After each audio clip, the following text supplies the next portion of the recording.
Hi,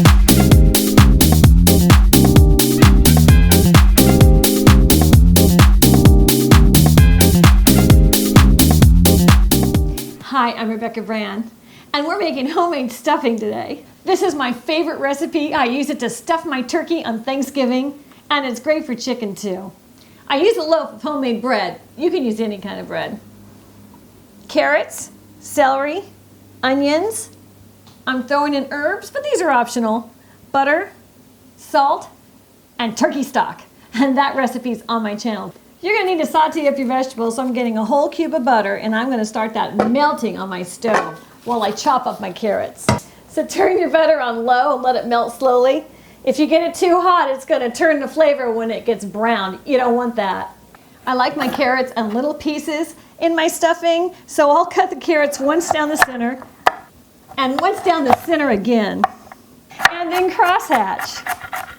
So turn that heat on high now, and in go your carrots. This is 4 carrots. Now, I can turn it up to high because I know it's not going to burn the butter. The temperature of those carrots bring it down. And I'm adding 1 fatty onion to this party. I want my onion in little tiny pieces too, so it's the same kind of deal.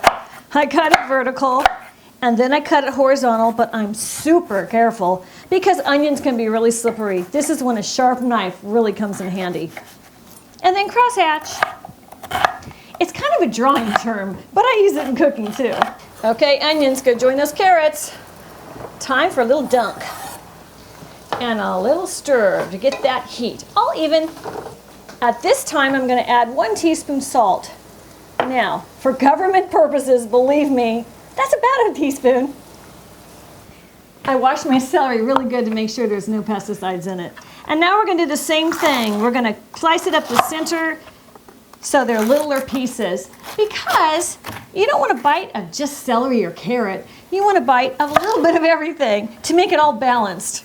I love the look and the taste of the leaves, so I leave them in there. I don't waste anything, really. Let's do our crosshatch.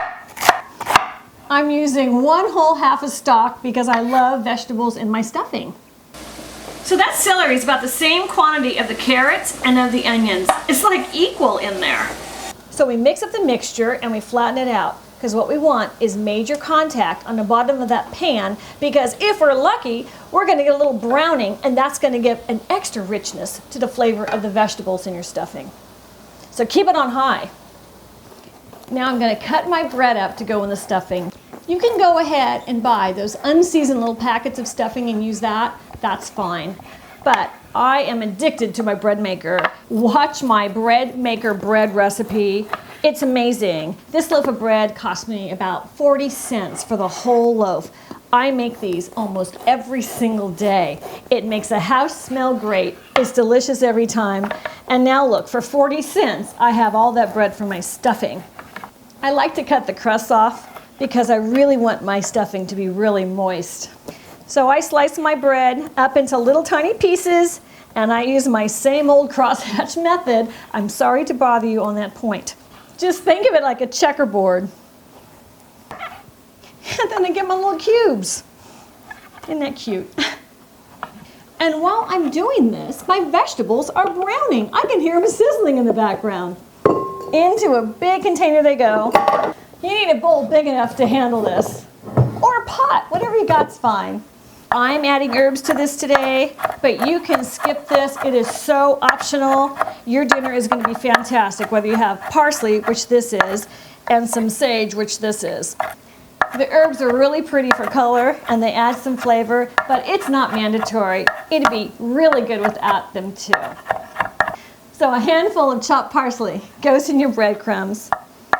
And I'm going to mince up about 1 tablespoon of fresh sage leaves, or 1 teaspoon of dried.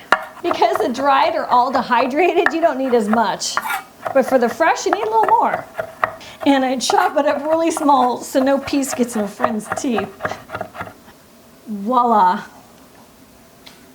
It's been cooking for about 7 minutes. I'm adding in my butter. This is to melt too. And at this time, I'm adding another ½ teaspoon of salt. Basically, it's about a ½ teaspoon per every one of those 3 vegetables. 1½ teaspoons altogether. So we're gonna stir up that butter and get it all melted. And you really want your vegetables well cooked for your stuffing. You want them soft. Oh yeah. It smells great, and I'm seeing some of that browning happening and coming up within those vegetables. That's what I was looking for. And when those vegetables are soft and that butter's melted, we are ready for our next step. I'm adding 3 cups of turkey stock to my 6 cups of bread cubes. Mix it up so the moisture gets all around. And we're gonna add all the vegetable mixture now with all that butter. Now that's gonna make for one moist turkey stuffing. Toss that like a salad. Oh wow, that looks great. I use the stuffing right into my turkey. I have been criticized, and some cooks just don't think that's very sanitary. I don't care. I've been doing it every single year I've been alive, and it works out for me. But another way to go is to put it in a pretty casserole dish and foil it up. Bake it till hot, and that's usually at 350 degrees for about 45 minutes. And then you take the top off to brown it. So I'm gonna do that now. So here's our Thanksgiving stuffing, not in the turkey this time. Time for a bite. Ooh, it's hot. It's perfectly seasoned. I taste that sage in it. It's great. Subscribe to my channel, and let's keep cooking great meals in the kitchen. And happy Thanksgiving.